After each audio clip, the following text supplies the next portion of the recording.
Родилась я здесь, в этом поселке. Каждый из нас может потратить частичку своего времени, частичку своей души. Благослови, душе моя Господа, благословен еси Господи.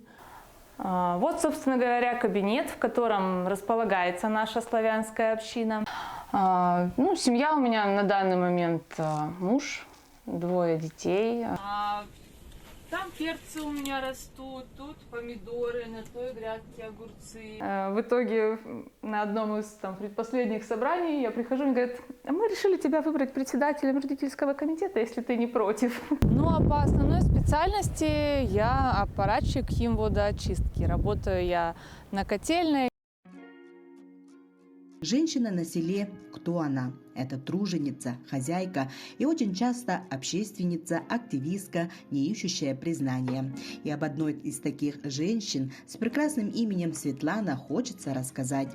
В 20 километрах от административного центра Мирнинского района в поселке Алмазный живет Светлана Фоминых.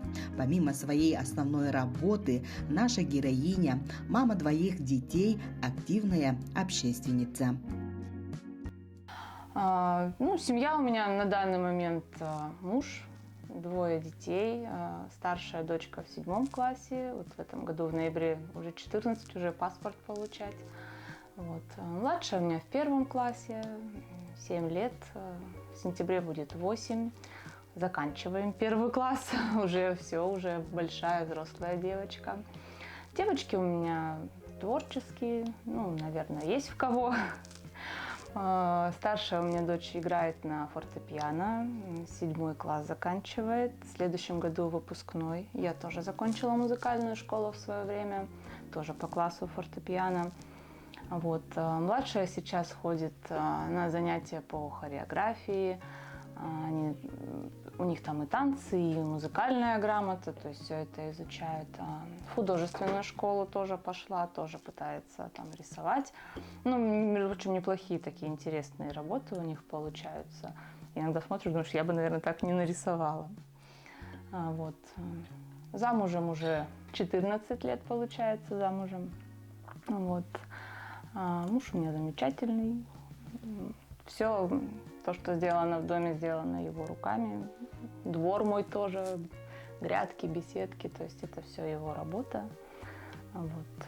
Он работает непосредственно моим начальником, так что я могу говорить, что у меня муж начальник, мне все можно. То есть, конечно, это все в шутку говорится, но вместе с тем, то есть работает он. Начинал он работать слесарем на этой же котельной, а потом стал начальником этого участка. Работает уже много лет, уже почти 25, больше 25, по-моему, даже лет. Вот, и я тоже туда была возможность устроиться, отучилась, закончила курсы и пошла работать. Родители мои приехали на север за большим рублем. Как и все здесь, наверное, да, то есть у них было 2 детей на тот момент, это были 2 моих старших брата, Андрей и Саша. Вот, они сюда приехали вместе с ними, и потом уже позже родилась я. Родилась я здесь, в этом поселке. Вот там недалеко был балочек такой маленький. Мама говорит, папа даже в полный рост встать не мог. Вскоре дали родителям 3-комнатную квартиру, и уже мы туда переехали с братьями, мама, папа, и уже остались здесь жить. Здесь ходила в детский садик, в школу здесь же закончила. И, как говорится, где родился, там и пригодился. Так вот я здесь и осталась. Сейчас в центре ее внимания находится и помощь участникам специальной военной операции. У нас достаточно много людей, у нас ушло и знакомых, и незнакомых, и просто жителей поселка, да. Ушли и по мобилизации ушли, и добровольцами ушли. Конечно, мы все прекрасно понимаем, что им там нужна поддержка, нужна наша помощь. У меня и муж с самого начала, он тоже всегда, ну, говорит, я буду деньги переводить. У нас работника забрали тоже, он сразу позвонил, говорит, так, сейчас отправлю деньги, купишь себе хорошие берцы. А там, ну, парень молодой, он говорит, зачем вы отправили деньги, ну, как бы, ну, у меня же все вроде есть.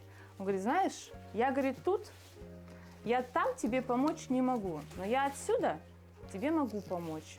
И говорит, от меня не убудет, а вам польза будет. Ну и вот получается, что у нас же есть какое-то количество свободного времени, да, там, ну, час в неделю всегда можно найти. Можно прийти, поплести сети, можно ткань разрезать, можно... Нету времени свободного, можно съездить в аптеку, я не знаю, там, обезболивающих купить, бинтов каких-то. Каждый из нас может потратить частичку своего времени, частичку своей души, частичку своих средств и внести свою маленькую каплю в большое море доброго дела. Помогая здесь, вы помогаете тому, чтобы воцарился мир у нас все-таки на земле. И очень надеюсь, что скоро все закончится, и что справедливость, она восторжествует, и что все-таки у нас плохие вещи будут побеждены, и что наши ребята все вернутся домой, и что мы их скоро увидим и будем встречать наших героев, и будем все дружно радоваться, и забудем все, как страшный сон. Светлана еще певчая в храме святой великомученицы Варвары. Она занимается пением на клиросе. Большую часть моей жизни занимает храм, наш местный храм в честь святой великомученицы Варвары. Она у нас покровительница горняков, поэтому именно в ее честь было решено основать церковь, построить храм. Это то место, как говорится, да, сейчас там место моей силы, место где я отдыхаю душой, где я отдыхаю своими мыслями, где я набираюсь энергии для жизни. В храм я пришла чуть больше 10 лет назад. В детстве, конечно, меня покрестили, когда я была маленькая. Ну, как, тогда всех крестили, ну и меня заодно покрестили. Мы все вместе крестились, и папа, и мама, и бабушка, и братья. А уже осознанно в это место я пришла, когда крестила старшую дочь. Благослови, душе моя, Господа, благословен еси Господи, благослови, душе моя, Господа, и вся внутренняя моя имя святое Его. Благослови, душе моя, Господа, и не забывай всех воздаяний Его, очищающего вся беззакония Твоя, исцеляющего вся недуги Твоя. Вообще, раньше, пока храм у нас появился совсем прям недавно, построили его мы в 2017 году, только здесь начались службы. До этого службы проходили, у нас было общежитие, там дали комнатку, ее оборудовали под храм, и службы начинались там. И раньше, сперва, когда приезжал батюшка, он привозил с собой тех, кто пел на клиросе. Ну и постепенно возникла нужда все-таки, чтобы кто-то из местных подключался. Ну и мне говорят, ты же вроде как у нас с образованием, с музыкальным. Я говорю, то, что у меня есть музыкальная школа, не значит, что я умею петь на самом деле. Ну и мне повезло, пела у нас и поет, она очень часто приезжает, Татьяна Викторовна Шестакова. Она преподает в Доме культуры «Алмазный», с детьми занимается, у нее «Ноктюрн», у нее «Калибри», и, по-моему, «Веснушки» у нее коллектив называется. Вот, она приезжает и показывала, как, что петь, куда, почему, что уходит, что приходит, на чем основывается это все. Ей, конечно, за это большое спасибо. И отец Михаил, когда здесь служил, приезжала его мама Светлана Михайловна, человек, который тоже очень много дал базы вот этой, да, научила читать, как правильно дыхание держать, когда ты читаешь, что надо все вот на одной нотке держать. То есть везде где-то там посмотришь, тут посмотришь, и вот так по крупинке, в принципе, все и собирается в одну кучку. Жизнь каждого человека оценивается по тому, какой след оставляет на земле живущий. Светлана не умеет жить только для себя, умеет быть лишь активисткой и общественницей. Вот, собственно говоря, кабинет, в котором располагается наша славянская община. Это уголок, который был оформлен специально у нас в русском стиле. У нас здесь прям печь почти настоящая. Элементы славянского быта нашего народа, да, то есть это у нас благодарственные письма, фотографии с мероприятий, которые проходили благодаря вот в том числе участию славянской общины.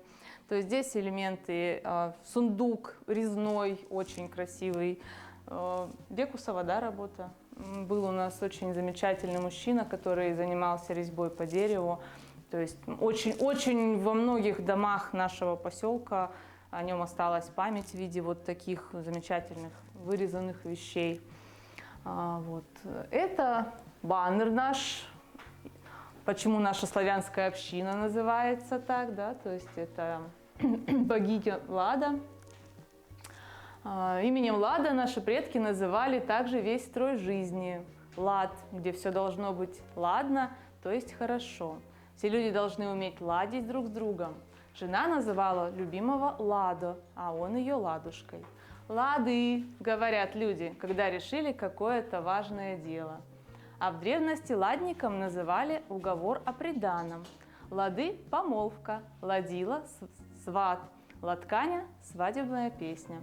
И даже оладьи, которые пекли по весне в честь возрождающейся жизни, от того же корня.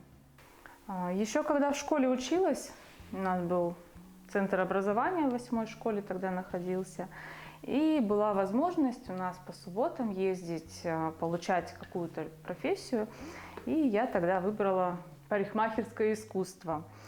Помню, мне мой педагог по музыкальной школе, она говорила: вот, зачем оно тебе надо? Сперва надо основную профессию получить, а потом уже косы заплетать. Ну, как-то на тот момент, честно, я не думала, что я буду работать в этой сфере. Просто мне было интересно, нравилось там заплетать подружек, там красить. Мы тогда и мелирование делали сами, и что только не делали, лесенки стригли, прям лесенкой. Это было забавно, конечно, но вместе с тем. И я тогда вот получила образование. Потом как-то так за шоколадку там кого-то своих могла подстричь. Ну, а позже уже стоял вопрос у меня, что надо куда-то пойти работать. И тут попалось на глаза объявление, что требуется парикмахер в салон. Ну и мне подружка говорит: звони. Я говорю: ты что, я же как бы не стригла никогда, не знаю, как это все делается. Ну, не то, что никогда не стригла так, чтобы работать. Это же другое восприятие это совсем. Она говорит: звони, ты же нас хорошо стрижешь. Я говорю: ну, давай. Позвонила. Они мне сказали: ну, приди, мы тебя посмотрим. Как бы, если ты еще опыта у тебя нет, то при нас кого-нибудь подстриги. Ну и я пришла трясущимися руками от волнения, подстригла девушку. Они посмотрели, говорят: руки с нужного места растут, научишься. У меня очень попался хороший коллектив. Вот правда, я благодарна девочкам, которые со мной работали. Они меня всему по ходу действия уже подсказывали, как стричь, там, как краску разводить. То есть теория-то у меня была, то есть теорию-то я знала, а практики у меня как таковой не было. Ну и вот поработала в салоне, и потом вот решила, что все-таки это нравится мне. То есть это не только какой-то там источник дохода, а это именно то, что приносит удовольствие. Особенно когда, допустим, там многочасовое окрашивание, вот человек сидит, и он не знает, какой он потом будет, и вот смотрит на себя в зеркало, и он так в ладошки хлопает, И вот, ну, вот в этот момент ты понимаешь, что ты все это делаешь не зря. Ну, как бы это с этой стороны тоже доставляет большое удовольствие. Ну, а по основной специальности я аппаратчик химводоочистки. Работаю я на котельной, правда, не здесь, не на самой котельной, а у нас там стоит домик маленький такой на берегу реки, где работает насос, где мы очищаем воду, которая поступает уже у нас в водонапорную башню, и оттуда идет на котельную для обогрева и уже поступает к населению. А вот у тебя двое детей. Участвуешь ли ты в общественной жизни школы? Ну, мне приходится участвовать в общественной жизни школы, потому что школа это тоже, я в ней училась, и меня там все знают, и где-то начиналось с того, что просто что-то попросили помочь. В итоге на одном из там, предпоследних собраний я прихожу и говорят: мы решили тебя выбрать председателем родительского комитета, если ты не против. Я говорю: у меня есть выбор. Они говорят: конечно, нет.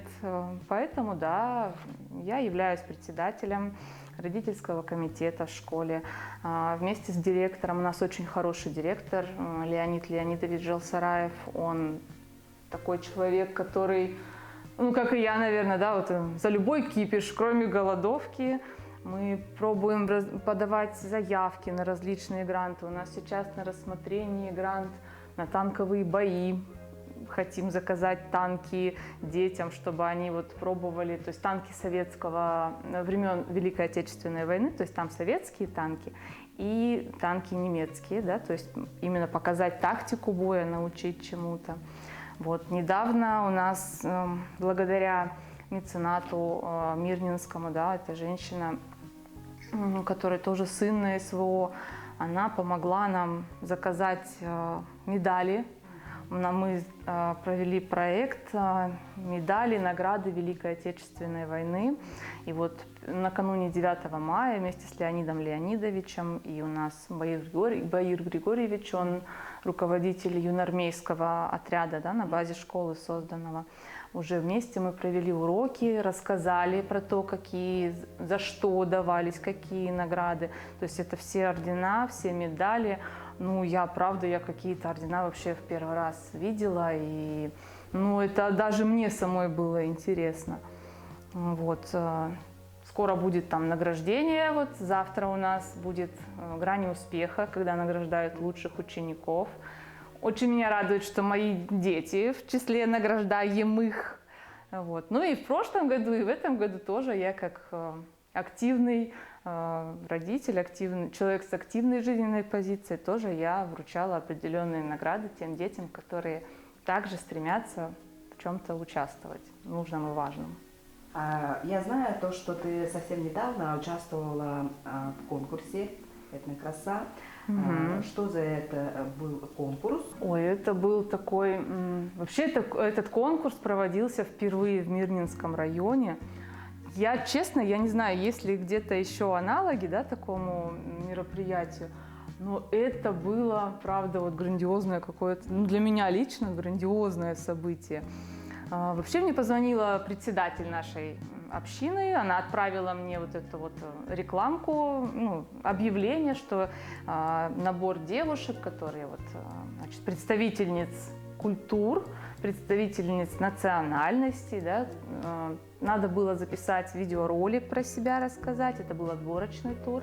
Потом уже все, кто прошли отборочный тур, они переходили уже то есть во второй тур, который уже проходил на сцене УТКЦ «Якутск». У нас прошло в финал 16 девочек. То есть это, я изначально думала, там будет немного. Ну, сперва смотрю, как-то выкладывают ролики, но очень мало было участниц. И я так говорю, у нас там будет 5 человек. В итоге нас оказалось 16. Это были девочки, причем со всего района. То есть не только с города Мирно, у нас даже с Удачного прилетали на самолете. Их поддержала администрация девочек, да, как бы, что тоже очень радует. И был конкурс у нас, дефиле было в национальных костюмах, каждая показывала свой национальный костюм. Это было очень красиво, правда. То есть у меня был кокошник, я его тоже расшивала камнями, стразами, пайетками, всем, чем только можно. У девочек были якутские костюмы, венкийский костюм, чувашский, азербайджанский. То есть, ну это правда, это была такая феерия цвета, культуры. Причем все девочки красивые же были. Такие, ну вот, и каждая как-то пошла, даже не столько мы туда пошли за победой, сколько вот именно вот это общение. Некоторые девочки вообще так переживали, так прям боялись, говорят, все, я посмотрела, кто будет участвовать, я не пойду. Я говорю, да пойдемте просто, мы все. И мы действительно так прям заобщались, прям так сдружились. И как-то вот со многими участницами до сих пор мы поддерживаем отношения, общаемся, что-то обсуждаем там. Кто-то в каких-то мероприятиях где-то вместе участвует. Ну, как бы да, это действительно, это был очень интересный конкурс. Был у нас конкурс интеллектуальный, когда нужно было изучить традиции, да, опять же, то есть мы сидели там в интернете, думали, мы все пытались выудить информацию, какие будут вопросы, нам сказали, готовьтесь, девочки. И мы все равно сидели, сказали изучать традиции народов, изучать, ну, где что заведено. Ну и вопросы такие были достаточно интересные. И когда уже девочки все ответили, уже маленечко, после визитки, мне кажется, все маленько выдохнули, потому что на визитке за 2 минуты надо было о себе рассказать. За 2 минуты рассказать о себе – это очень сложно, да, на самом деле.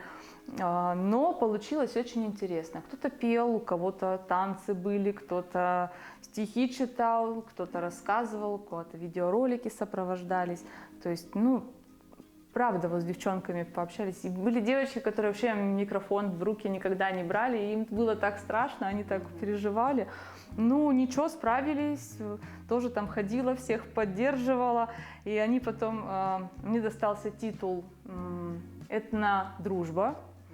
И девчонки говорят, слушай, ну вот это прям твой титул, потому что ты ходила, говорит, всех поддерживала, всем как-то придавала вот этой бодрости, уверенности в себе. Ну, это правда было, ну как-то вот добро, по-душевному, но это правда было очень ярко и красиво.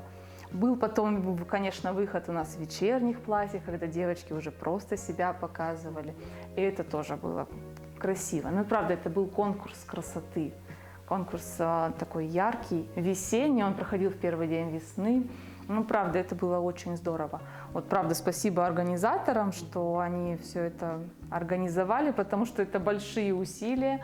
Все девочки оказались с какими-то номинациями, все девочки оказались с призами. Ну и, конечно, было 3 победительницы. Девочки достойные, классные, красивые, правда, я за них очень рада.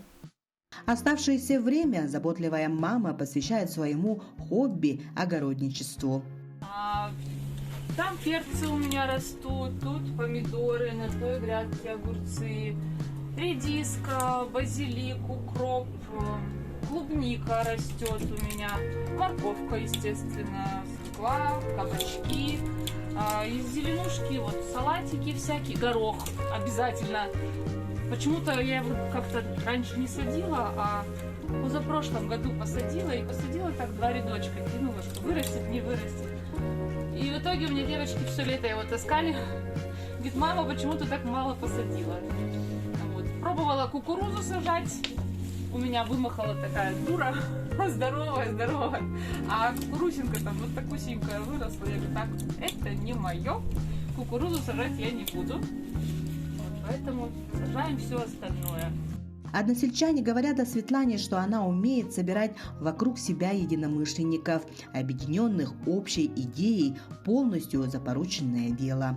Вообще у нас здесь поселок очень маленький, уютный, добродушный. У меня выступаем вместе парнишка, он приехал сюда с другого города, живет здесь. И он говорит, знаешь, вот здесь вот прям люди другие. Они все готовы помочь. Вот есть же такое выражение, да, что, говорит, почему здесь люди такие теплые, почему у них сердца горячие, потому что морозы такие крепкие, и людям приходится согревать и себя, и других своим теплом. И поэтому, ну, действительно, у нас как-то здесь все так уютно, все свое, родное, как-то все готовы друг другу помочь всегда, все отзовутся в любой момент, если какое-то несчастье, да, происходит у человека. Ну, правда, это то место, в котором ты не пропадешь и тебя не оставят одного.